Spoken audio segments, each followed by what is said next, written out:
अस्सलाम वालेकुम नाज़रीन, शान टीवी के प्राइम टाइम में आपका इस्तकबाल है। मैं अफरा जबीन पेश है आज की ताज़ा खबरें और नई जानकारियाँ। आज़मीन हज की मदीना मुनव्वरा आमद का सिलसिला शुरू हो गया। इसी के साथ मनासिक हज की शुरुआत भी अमल में आई है। मनासिक हज के आगाज के साथ ही दुनिया भर में तशरीफ लाए 1.5 मिलियन आज़मीन हज का मदीना मुनव्वरा आमद का सिलसिला शुरू हो गया है। सऊदी अरबिया की 43 डिग्री की गर्मी में आज़मीन हज ने पैदल और बजरिया बस मक्का से मीना का तकरीबन 5 किलोमीटर का सफर तय करके मरकजी हज की तैयारियों का आगाज किया है। तलबिया की गूंज के साथ आज़मीन हज ने तस्बीह और तकबीरात अदा करते हुए हज 2026 का आगाज किया। जिलहज्जा की 8 को आज़मीन हज मीना में रात गुजारते हैं। वहीं पर 5 नमाजें फजर, जोहर, असर और मगरिब और इशा की नमाज अदा करते हैं, जबकि जोहर, असर और इशा की फर्ज नमाजों की 2 रकातों तक महदूद करके इस्लामी तालीमात पर अमल करते हैं। अगले रोज नमाज फज्र अदा करने के बाद मैदान अरफात में वकूफ करते हैं। ममलिकत सऊदी अरबिया ने आज़मीन हज के लिए बेहतरीन इंतजामात अंजाम देने की भरपूर कोशिश की है। सीबीआई ने अदालत को महाराष्ट्र के शहर पुणे के एक खातून प्रिंसिपल के मुतालिक बताया कि नीट इम्तिहानात का पर्चा मस्कुरा खातून ने नकद पैसों के एवज फरोख्त किया है। जराये के मुताबिक सीबीआई ने प्रिंसिपल मनीषा संजय हवलदार को रिमांड में लेने की दरख्वास्त पेश करते हुए अदालत को ये जानकारी दी है। प्रिंसिपल को सीबीआई पेपर लीक स्कैम में मुलविस खातियों के खिलाफ कलीदी जरिया भी अदालत में करार दिया है। हिंदुस्तान की मईशत को मजबूत और लचकदार करार देते हुए मरकजी वजीर फाइनेंस निर्मला सीतारमन ने कहा कि नई दिल्ली में एसडीपीआई के 37वें यौम तासीस तकरीब से खिताब करते हुए कहा कि हमें अपने अल्फाज और अमल से लोगों में एतमाद पैदा करने की ज़रूरत है। ऐसा लग रहा है कि अवाम में एतमाद की बहाली के लिए मरकजी हुकूमत माजी की तरह इस मरतबा भी बयानात का सहारा ले रही है। जम्मू के गुलमर्ग में केबल कार के लटक जाने से सैकड़ों लोग फंस गए। फौज ने बचाव के कामों की जिम्मेदारी अपने हाथ में ले ली और बावसूख जराये से मिली जानकारी के मुतालिक 100 से ज्यादा लोगों को बचा लिया गया है।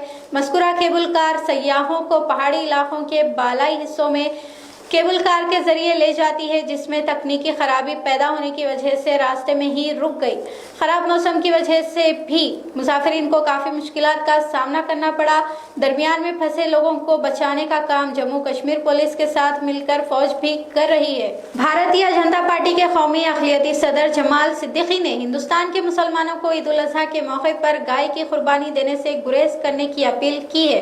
एक ऐसे वक्त में बीजेपी माइनॉरिटी लीडर का बयान मंजर-आम पर आया है जब मुल्क भर में ईद उल अज़हा के मौके पर गौ रक्षकों के हमलों का सिलसिला भी जारी है। मगरबी बंगाल में टीएमसी का अरसे हयात तेजी के साथ तंग होता जा रहा है। हालिया दिनों में फाल्टा असेंबली हल्के पर दोबारा रायदही में जहांगीर खान के इंतखाबात से दस्तबरदारी, फिर नताइज में 80,000 से ज्यादा वोटों से बीजेपी की जीत, फिर सीपीआईएम और कांग्रेस पार्टी का तृणमूल कांग्रेस से ज्यादा वोट हासिल करना इस बात की तरफ इशारा कर रहा है कि टीएमसी में जमीनी सतह के कारकुनों में क़यादत को लेकर बड़े पैमाने पर नाराजगी है। बिलखुसूस अभिषेक बनर्जी पर अब दबाव बढ़ रहा है। पेट्रोल और डीजल की कीमतों में फिर एक मरतबा इजाफे ने मुल्क में एक नई हलचल पैदा कर दी है। हुकूमत के फैसले पर अपोजिशन की तनकीदों का सिलसिला शुरू हो गया है।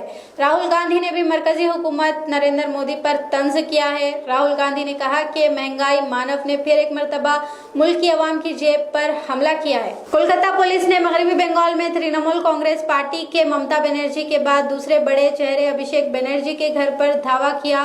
कोलकाता पुलिस के बाहर निकलते वक्त पुलिस के हाथों में एक कंप्यूटर भी देखा गया। असेंबली इंतखाबात के बाद से मगरबी बंगाल में टीएमसी के छोटे कायदीन को निशाना बनाया जा रहा था, मगर अब सफेद लिबास की कोलकाता पुलिस और सादा लिबास में पुलिस के ओहदेदारों का अभिषेक बनर्जी के घर पर धावे ने रियासत में एक नई सियासी खलबली मचा दी है। मुल्क भर में पेट्रोल और डीजल की कीमतों में 2.8 फी लीटर का इजाफा हुआ है। पिछले 10 दिनों में पेट्रोल और डीजल की कीमतों में चौथी मरतबा इजाफे से आवाम परेशान हो गई है। खाम तेल की कीमतों में फी बैरल इजाफे के बाद से ही पेट्रोल और डीजल की कीमतों में इजाफे के खदशात जाहिर किए जा रहे थे, मगर 4 रियासतों में असेंबली इंतखाबात के पेश नज़र कीमतों में इजाफा नहीं करने का भी अपोजिशन ने बीजेपी पर इल्जाम लगाया। शान टीवी प्राइम टाइम का सिलसिला यहीं पर खत्म होता है। अफरा जबीन और शान टीवी की सारी टीम को अब दें इजाजत। शब बखैर।